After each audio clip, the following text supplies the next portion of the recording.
Assalamualaikum warahmatullahi wabarakatuh. Halo semuanya, aku Rizik. Nah, di video kali ini kita bakal wawancara mengenai zakat dengan salah satu pemilik Majelis Taklim Al Furqon di Cidahu. Nah, aku gak sendiri nih. Di sini ada teman-teman aku. Halo, aku Al. Halo, aku Adi. Halo, aku Adinda. Halo, aku Pipit. A few moments later. There was that one place I always thought about, and I just wanted to be there with you. The place that no eye has ever seen, the place that no heart has ever perceived. I had a great feeling inside of me that one day I'll be there with you. And now that we're here, feeling so good about all the things that we went through. Assalamualaikum warahmatullahi wabarakatuh. Maaf kalau misalnya ganggu waktunya. Jadi kita mau wawancara tentang zakat fitrah dan zakat mal. Kebetulan materi di sekolah tuh lagi mempelajari materi ini. Sebelumnya izin memperkenalkan, kami dari SMP Negeri 5 Cimahi. Aku Muhammad Rizik Rizdan Syahid dari kelas 9F. Aku Muhammad Al-Fikri Ramadan dari kelas 9F. Aku Adina Fiansyah dari kelas 9F. Aku Putri Fitriani dari 9F. Aku Adinda Desi dari 9F. Di sini kita mau wawancara tentang zakat fitrah dan juga zakat mal. Langsung aja ke pertanyaannya. Yang pertama, apa definisi tentang zakat fitrah dan zakat mal? Apa perbedaannya di Bismillahirrahmanirrahim. Assalamualaikum warahmatullahi wabarakatuh. Waalaikumsalam warahmatullahi wabarakatuh. Kepada seluruh anak-anak dari SMP 55, terima kasih sudah datang ke rumah Aad. Dan pada sore hari ini kita berdiskusi atau berdialog tentang zakat. Kebetulan bukan ahlinya, tapi insya Allah sedikit ilmu yang Aad dapat dan yang Aad tahu akan disampaikan kepada kalian. Semoga dengan kegiatan di sekolah, pada kegiatan dialog atau pertanyaan tentang zakat menjadi ilmu untuk kalian ya. Tentang zakat, yang pertama zakat fitrah. Kalau zakat dalam artian kata yaitu al-fitratu atau bersih. Jadi zakat itu sesuatu hal untuk pembersihan.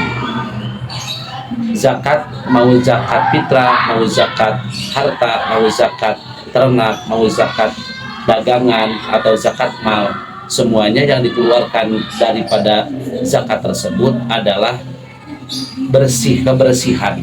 Jadi kalau misalkan mau bersih zakat, kalau diri kita mau bersih berarti harus mengeluarkan zakat fitrah. Kalau harta mau bersih berarti hartanya harus sebagian hartanya dikeluarkan. Kalau tijaroh, kalau dagangan berarti dagangannya ingin bersih, berarti dagangan tersebut harus ada yang dizakatkan supaya dagangan atau ternak atau tani atau badan ada dalam kebersihan gitu ya. Kalau menurut artian kata, definisi zakat itu adalah menasorupkan atau memberikan sesuatu harta tertentu yang diambil dari harta yang ditentukan dengan menggunakan cara tertentu yang diberikan kepada golongan-golongan tertentu.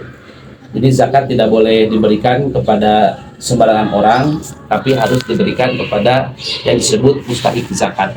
Mustahik zakat ada berapa? Fakir, miskin, amil, mu'alaf, gorim, rikob, ibnu sabil, sabilah. 8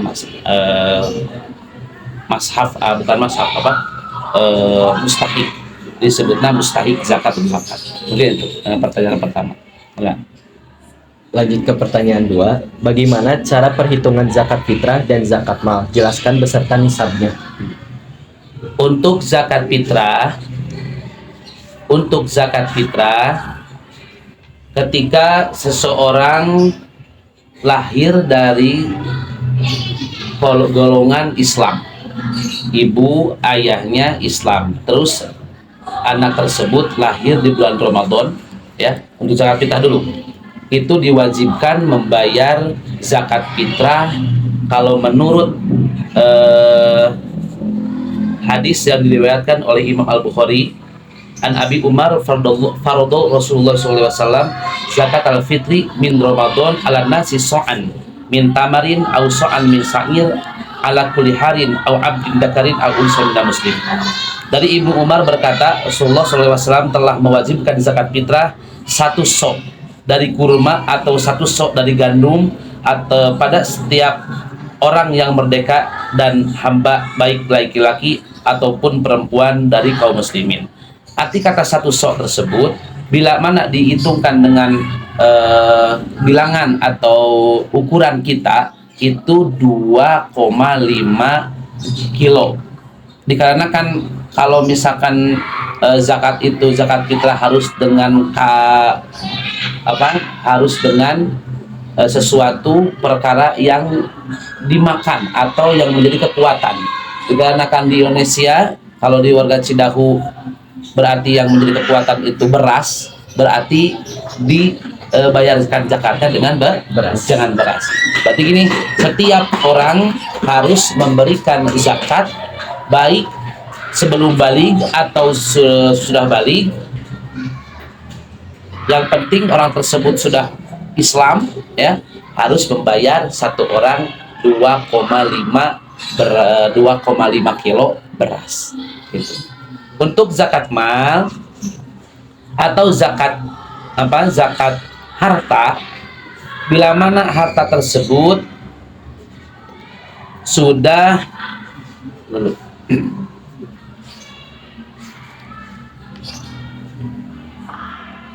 apabila penukaran pertama menggunakan emas, maka harta atau dagangan atau hartanya itu mencapai emas murni sekitar 77,59 gram, dalam artian 80 gram.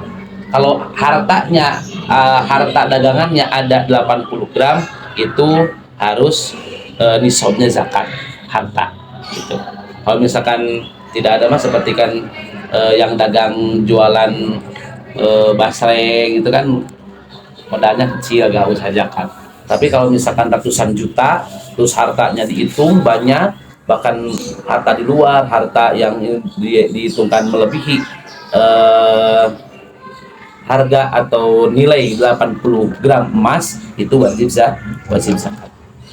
Terus Lanjut ke soal berikutnya. Apa syarat wajib zakat fitrah dan juga zakat mal? ya, untuk zakat, ya, untuk zakat fitrah dan zakat mal, syarat wajibnya yang pertama pasti Islam, ya, pasti Islam. Yang kedua merdeka. Jadi orang Islam itu wajib zakat. Kalau misalkan di luar Islam tidak dianjurkan zakat. Adapun orang yang kafir yang memberi, berarti itu mah bukan zakat, artinya yang memberi aja. Tapi kalau misalkan orang Islam itu sudah wajib zakat. Yang kedua merdeka, atau merdeka itu bukan hamba sahaya, bukan orang yang diperjualkan, yang dijual belikan. Yang ketiga mempunyai harta untuk memberi, dalam artian bagaimana orang tersebut bisa zakat tetapi tidak ada yang dikeluarkan. Jadi kalau misalkan zakat harta atau zakat fitrah, orang tersebut ada melebihi harta yang dipergunakan. Jadi ada harta lebih. Kalau misalkan kurang kan dalam bahasa Sunda kayak kermah kurang rek naon di zakatanana. Kan mungkin orang memberi tapi mau apa yang diberikan. Berarti orang tersebut harus mempunyai harta melebihi dari kebutuhannya gitu. Terus yang keempat, kalau misalkan untuk zakat fitrah harus di bulan Ramadan, apalagi yang paling utama diberikan pada malam Lailatul Qadar atau sebelum sholat Idul Fitri. Kalau misalkan zakat mal, nisabnya memberikan zakat mal itu bebas. Harus ada haul atau 1 tahun. Kalau misalkan dari sekarang bulan Februari, berarti nanti zakatnya bulan Februari, setiap tahun satu kali. Itu kalau misalkan zakat fitrah mesti di bulan Ramadan. Terus. Lanjut ke pertanyaan berikutnya. Siapa saja yang berhak mendapatkan zakat? Nah, Dijelaskan. yang tadi yang berhak menerima zakat ada yang disebut mustahik zakat, ya. Dari pembagian zakat dulu, yang pertama zakat itu adalah zakat fitrah, zakat harta atau zakat mal, zakat ternak, zakat emas, zakat padi, adapun zakat rikaz atau makdan, ya, itu jarang di urang mah. Lumrah di urang mah, yang biasa di urang dikerjakan zakatnya zakat harta atau zakat fitrah. Nah, zakat fitrah mau zakat yang lain harus diberikan kepada 8 Yang pertama orang fakir, 2 miskin. Fakir, miskin. Apa perbedaan fakir miskin? Kalau fakir, orang tersebut membutuhkan biaya per hari 10.000, tapi pendapatannya 5.000. Ya, kebutuhan 10.000, pendapatan per hari 5.000, berarti kurang dari kebutuhan. Gitu ya. Kalau miskin cukup, pendapatan kebutuhan 10.000, pendapatan juga 10.000. Jadi papok, ke ayah kamu nyimpan. Bahkan di urang mah insya Allah kalau masalah fakir miskin sudah tidak ada. Sebab baju kan di lemari banyak, makanan atau uang banyak, motor punya, mobil punya, ya. Urang mah insya Allah jadi orang-orang anu kaya, bukan fakir, bukan miskin. Ingin kita jadi orang fakir? Nggak mau kan? Fakir, miskin, amil. Amil itu orang-orang yang berkecimpung mengurusi zakat. Ada orang yang mendata orang sekampung, atau yang mengambil, atau yang mengumpulkan. Dan ketika dikumpulkan dibagikan lagi, disebutnya amilin.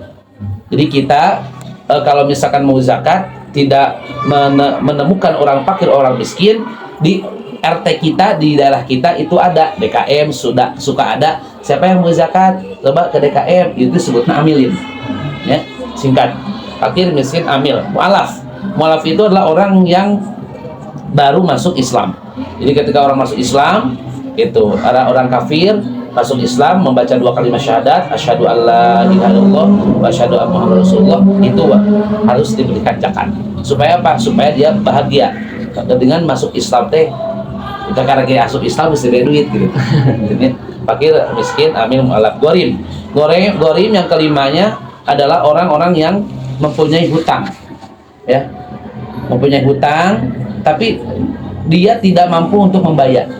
Ketika ada orang yang memberikan zakat, aduh, ya dia tetangga anu ngabutuhkeun uang, soalnya saya mah sok pinjaman duit ka batur loba hutang, gitu kan, kasih, itu boleh. Atau kepada majelis, contoh gini, majelis taklim Al-Furqan sedang membangun, ketika beres bangunan ada hutang ke mana? Ke material misalnya. Nah, kedekaan tersebut boleh diberikan kepada mana? Kepada DKM atas nama majelis yang mempunyai hutang ke toko bangunan. Fakir, miskin, amil, mu'alaf, gorim, rikob. Rikob itu hamba sahaya, udah nggak ada sekarang. Rikob, ibnu sabil, ada orang, kalau ibnu itu anak, sabil itu jalan. Jadi si eta masuk ke lempangan di jalan. Nge-BM lempangan. Karena mobil. Nanti itu sok menggatan non ente gondolak jadinya. Tapi emang kehidupannya di jalan, musafir. Kehidupannya jalan si eta mah gitu. Terbuka iman. Hewe hidupnya di masjid atau di mana weh disebutnya ibnu sabil. Yang ketujuhnya adalah sabilillah. Sabilillah itu orang-orang yang berjalan atau yang menaserupkan dirinya untuk pergerakan Islam atau untuk perjuangan Islam, seperti orang-orang yang jihad, perjalanan di mana, di Mekah, di Palestina misalkan, dia orang anu tempur atau anu perang melawan orang kafir, disebutnya orang anu sabilillah, ya. Adapun juga bisa dikatakan orang fisabilillah itu seperti kiai, ajengan, santri yang sedang mengaji, yang sedang mengajar agama Islam, itu bisa disebutkan sabilillah. Jadi semuanya zakat fitrah harus diberikan kepada 7 asnaf, 8 asnaf. Apa? Fakir, miskin, amil, mu'alaf, gorim, rikob, ibnu sabil, sabilillah. 8. gitu. Terus Lanjut ke pertanyaan yang berikutnya. Siapa yang tidak berhak mendapatkan zakat sebaliknya dari yang tadi? siapa yang tidak bisa atau tidak boleh menerima zakat? Tergantung siapa yang memberi. Contoh, misalkan anak tidak boleh memberikan kepada ibu dan ayah, nggak boleh, teteh. Atau ibu kepada anak, nggak boleh. Atau itu di kalangan keluarga, misalkan kita punya ayah, punya ibu, berarti zakatnya temenah masihkan ka mama, ya. Atau dari kalangan luasnya kepada Bani Muthalib dan Bani Hashim. Bani Muthalib dan Hashim itu adalah keturunan Nabi yang dari pimakomi zakat. Jadi ada keturunan Nabi pimakomi doa, ada keturunan Nabi dari pimakomi zakat. Pimakomi zakat keturunan Nabi artinya apa? Orang tersebut atau keturunan Rasul tersebut yang Bani Hashim dan Bani Muthalib itu tidak boleh menerima zakat. Dikarenakan tadi kan ketika di awal zakat itu bebersih. Berarti orang mandi ngeluar kenaon. Orang mandi ngeluar kenaon teh. Kotor berarti kan daki, bangsa debu kan baju dibersihkan. Zakat itu tuh seperti itu. Ketika zakat fitrah berarti mengeluarkan kotor. Gitu kan? Jadi diberikan tenang teh. Kotoran. Nah, mungkin tidak keturunan Nabi dari Bani Hashim, dari Bani Muthalib, orang yang dicap oleh Allah sebagai keturunan yang baik diberikan kotoran, mungkin tidak? Oh, Ngerti nggak maksudnya? Ya, tidak mungkin. Tapi mana ada keturunan Nabi dari fimakomi doa itu mah boleh. Seperti apa? Seperti kita yang 7-8 asal tadinya. Jadi yang utama yang tidak boleh itu adalah Bani Muthalib, Bani Hashim atau keluarga Nabi dari dan disebut makom zakat. Itu mah tidak boleh. Seperti habaib. Kan sekarang banyak ya habaib. Salam terang habaib. Habib Rizik lah ya. Dia Rizik kan dari Habib Rizik. Nah, Habib itu yang dari darahnya Rasul tidak boleh menerima zakat. Tidak boleh memberikan zakat kepada mereka. Karena bisa mencela keturunan Rasul. Terusnya nah, terus buka dibunuh benghar mah. Padahal itu disebutkan. Kenapa masih kayak dikasih zakat? Aya oke nu beungharna naon? Masih, bukan dikasih. Ayo. lanjut ke pertanyaan selanjutnya. Bagaimana jika penghasilan seseorang mencapai lebih dari nisab, tapi dia tuh punya hutang, bayar zakatnya dulu atau hutangnya dulu? Kalau misalkan punya hutang, gini, kalau misalkan bab zakat, kan tadi bab zakat fitrah, zakat harta. Kalau zakat fitrah mesti bayar. Jadi mesti bayar, zakat fitrah mas dapnanya. Kalau misalkan zakat mal itu mah mesti dia teh bayar heula. Bayar hutang heula. Bayar hutang dulu. Pertanyaan terakhir, apakah boleh kita menyalurkan zakat tanpa amil? Nah, boleh. Ya, kalau misalkan zakat tanpa amil kan tadi. Jadi kita di masjid ada amilin atau orang yang suka mengumpulkan zakat. Jika kia abi mah mau ke amilin, eka amana reka aweh, eka guru orang. Nah, tina astap 8 tadi guru teh bisa teh kalebetna. Bisa teh. Bukan miskinnya, tapi fisabilillahnya. Langsung eka AA. Karena sih maksudnya bisa berarti. Jadi kalau misalkan ada amilin, boleh. Dari orang-orang yang fakir miskin sendirian, boleh kalau kata ya. Kalau misalkan ada dari asnaf yang 8 tadi, kita langsung aja. Gitu. Udah. Mungkin itu penjelasan dari AA tentang zakat. Tadi itu baca tentang kepada kakek nenek ceritanya sih. Berarti udah yang tadi. Oh, udah tadi ya, Pak. Mendapatkan Jadi kalau misalkan kita zakat memberi zakat kepada aki kepada ibu, ayah, kakek, nenek nggak boleh. Ya, atau misalkan kepada anak, ada kalian zakat. Nah, mungkin itu dari AA-nya, mudah-mudahan iya jawabannya terpuas. Jadi kalau jawaban tidak boleh puas. Jadi kalau misalkan minta jawaban memberi pertanyaan, diberi jawaban, jangan puas. Maksudnya supaya cari terus. Supaya cari terus. Itu benar kecil terus cari. Soalnya ilmu itu terbatas, ya mungkin ada kesalahan, minta maaf, oke dia salah. Kalau misalkan ada kesempatan mah boleh ditanyakan lagi kepada orang lain. Itu mungkin dari A. Alhamdulillah, makasih A udah menjawab semua pertanyaan yang udah kita kasih. Mungkin dari kita juga cukup sekian. Mohon maaf kalau misalnya ganggu waktu AA. Mohon maaf juga kalau misalnya ada salah kata dan juga perbuatan dari kita. Cukup sekian. Billahi taufiq wal hidayah. Assalamualaikum warahmatullahi wabarakatuh. Wassalamualaikum. Jakarta Alhamdulillah. sih soalnya Jakarta ini tidak bisa. Iya.